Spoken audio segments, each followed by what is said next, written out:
Welcome to another day of Ether Raids. We're taking on Sergio for our first match here, and I'm not. I don't think we're gonna win this one. Option A: go with the Sita team. Problem is that Neathhogger would have gotten windswept by this duo Leon, who I actually think this is the moment. This is the time. Bring back your dual Leons. I think that, especially with Sakura, legendary Sakura, Ganta Control is pretty much dead. So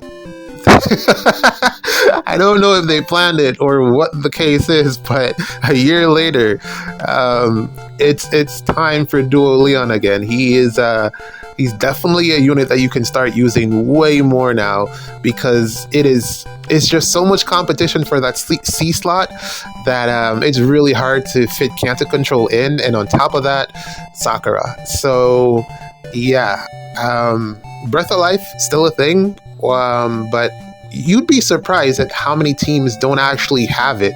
I mean, because a lot of people are dependent on Ather for the healing. So a lot of times you don't see Breath of Life at all, and typically the healing that you get from Ather is not as much as you would get to counter. If you have Breath of Life, you basically neutered Leon pretty much, because he has no defenses typically. So you pretty much heal all of that back, all of the chip damage back. Here we go, +1. Look at that res. I'm not beating that with my Neathhogger. I think she has like 52 or something, nowhere close. So she's definitely getting windswept. Plus he gets stats in combat. So yeah, this is the problem, the Rhea, but we'll go into that in a second. But yeah, Breath of Life really hard countered Leon, and then there was Canto Control on top of that. But with that being gone, there's really not much left to really stop this man from making a resurgence, from popping back up into the meta and saying, hey, hello.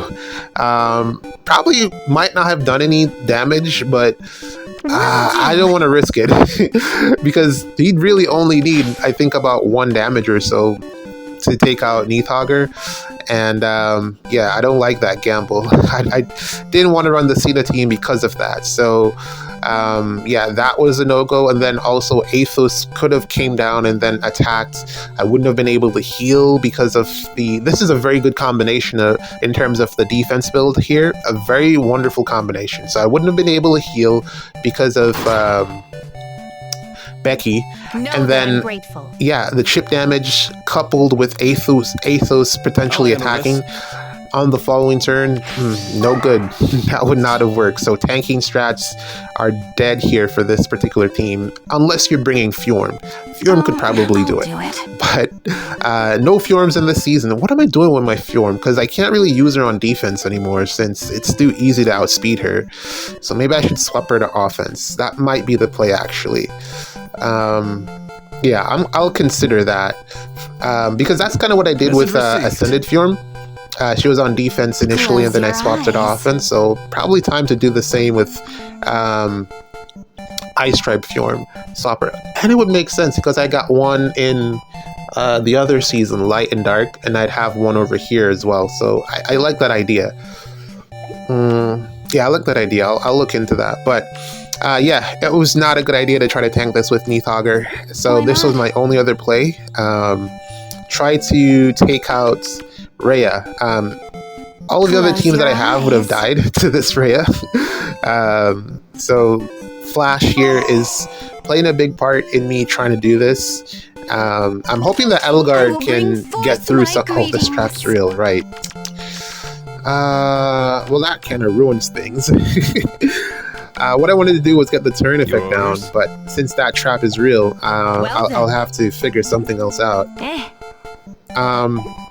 But yeah, Flash here is really the thing that's save or allowing me to initiate at all. The thing here is the fact that this is basic at Rhea, meaning that she has the double scowl. It means that I don't get my armor blaze until the second hit, and as you saw, this Rhea has deflect missile, so I'm doing a lot less deflect melee, so I'm doing a lot less damage on that follow-up. I don't remember if Edelgard has Valent. I think she has DR halving, but not full piercing.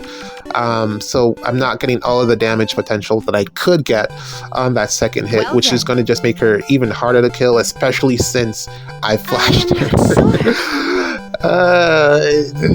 Yeah, not a lot of options here. She would have gotten hit with the flash once I'm bringing the Layla team. I really had no other choice. This is the only team that Edelgard is on this season, so no other choices there.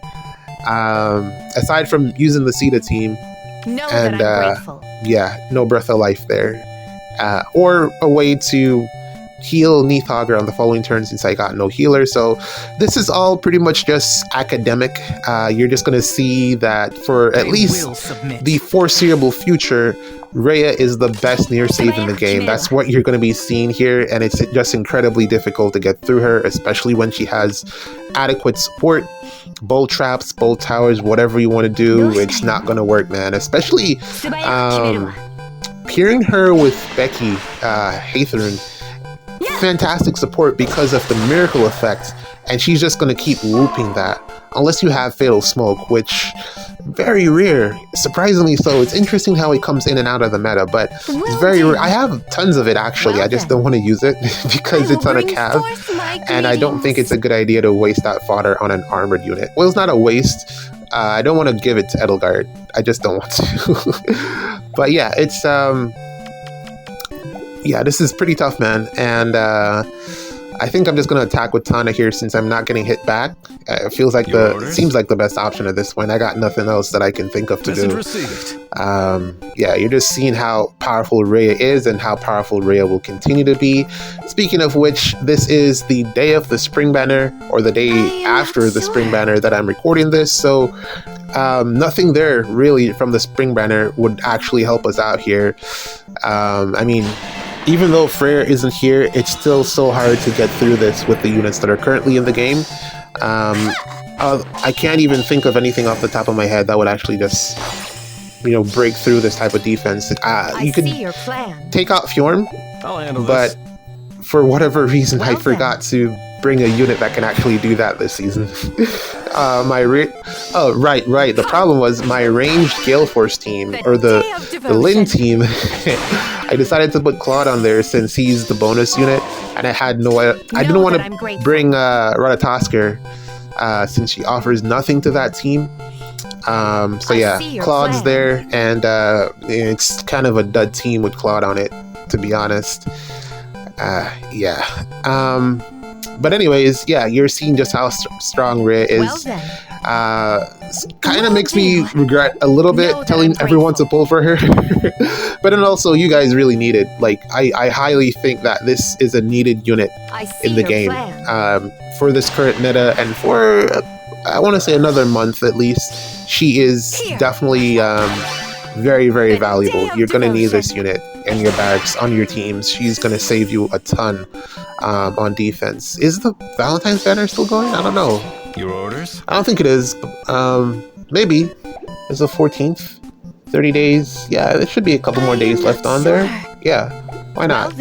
If it's still there, go check it out. See if you can snag a copy of Rhea, because as you can see here, she's just phenomenal. She's really good. And even if I Miracle, I'm not getting to the Miracle. So that sucks.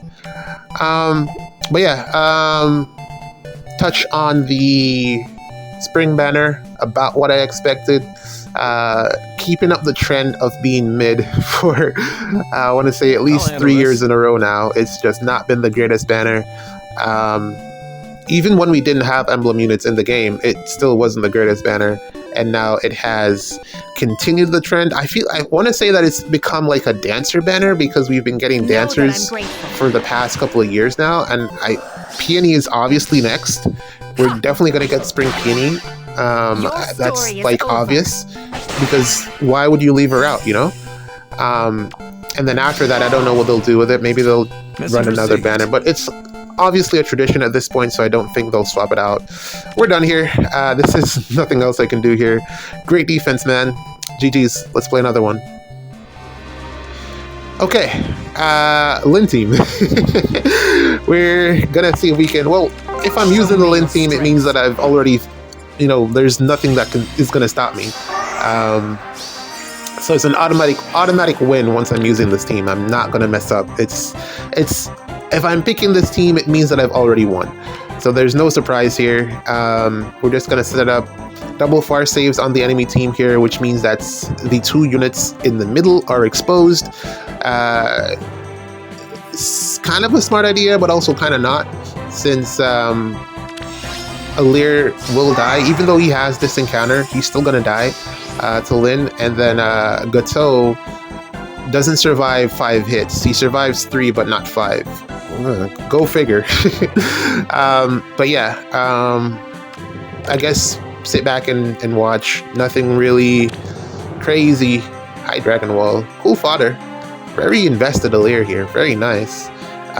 Don't think the High Dragon Wall really matters much. Just let them, since it's already, the team is bulky enough. If you're looking at stopping frontline melee units, I guess maybe you're trying to stop ranged, but you've got like 2 far saves, so not that it matters. But anyways,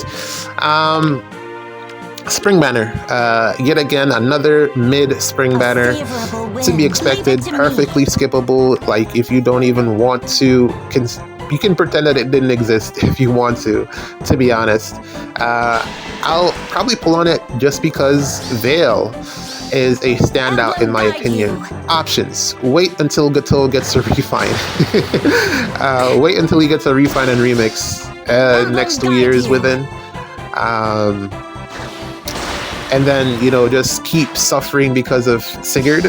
Option B: pull Veil and don't worry about Sigurd anymore. And I really like that option because it means that I can essentially have an AoE protected team in Astra season, which was the big concern, on the big reason that I was running double save in Astra season, because Nagi was really the only way that I could counteract Sigurd, aside from like bringing some type of breath of life thing, you know.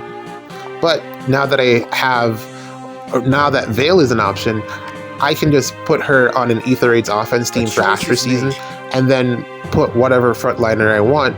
And because there's no Loki, I won't lose my status buff, so I can buff whoever I want to high hell and just let them do their thing. So that's a really good pickup, I think. Especially if you don't have Gateau, it's a very, very good pickup. If you're struggling with Sigurd, Veil is a very, very good counter for that. Just slap.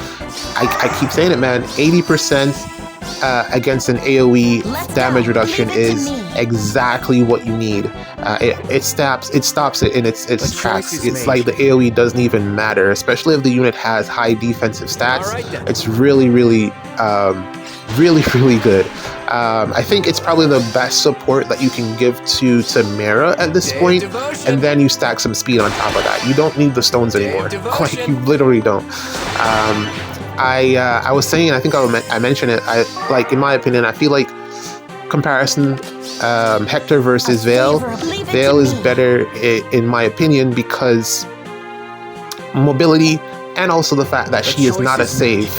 Hector's a save, which means that he's automatically the target of ranged units, and he's more than likely the one that will die first. If you're coming up against an opponent in SD or whatever game mode, let's say Ather Raids, well, I mean, one of the game modes, there aren't that many that are good. Hector might die, and if Hector dies, you lose your stone terrain. Because his role is to save or to block or to whatever it is. He's typically the one that's going to be getting hit first. Whereas Veil, she's in the back, and as long as she exists within 2 spaces at the start of turn, you get the support. So she is less likely to die. She's more likely to last until the end of the game or the match or whatever the case may be. So, and she's a ranged unit, more threat range in comparison to Hector. She can actually, well, I guess Hector can kill things as well, but new unit blows stuff up more often. That's what it boils down to. I think she's good. I think she is what Gateau will eventually become once he gets his refine and remix. So that's a good thing to look forward to. Interesting choice that they gave that support effect to Veil. I don't know why they chose her, but it's a good option. I like the mix that she's bringing to the game with this. She introduced the scowl, and now she's bringing the AoE damage reduction, because it's been years, over months. that feels like a better exaggeration, since Gato has been out, and no one else has really had that 80% damage reduction effect as a status in the game. So to finally have it on someone else is, wow. Wow, it took them long enough. I don't know why they were trying to keep Gato as a special unit for that long with that status effect. It was obviously going to be spread to someone else. Yeah, there's no way that was going to stay a Gato exclusive for... it wasn't supposed to stay a Gato exclusive for that long, I don't think. So, very happy that it's on another unit now. Veil is basically signaling... I feel like this is... If Sigurd wasn't dead before Rhea or after Rhea, he's definitely dead now, because in all of the seasons, there's going to be someone that can counter Sigurd, either by tanking or just by giving the status effect support. So there's just so many ways to play around Sigurd that I don't see any reason to keep running him on defense anymore, unless you have someone that can kill Rhea, which there aren't that many units that are going to be able to do that right now. So yeah, no point in running Sigurd on defense at this point in time. So yeah, Veil, I definitely see myself pulling for her.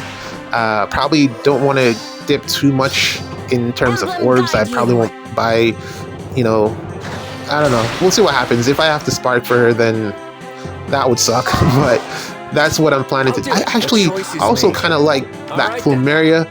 I don't like her harmonic skill, but I guess it's really good for Gale Forcing, and it might actually be good for my Edelgard team now that I think about it. But I don't really like the fact that she dances herself as a dancer. I don't know. Maybe if when I get her and I start to play around with it, maybe I'll appreciate it more. But I wasn't really too high on that effect. So I don't know. But I like her. I feel like she has some applications. So let's see how that goes. And then I don't know, man. The fact that I can't even remember the other two units on the banner. May and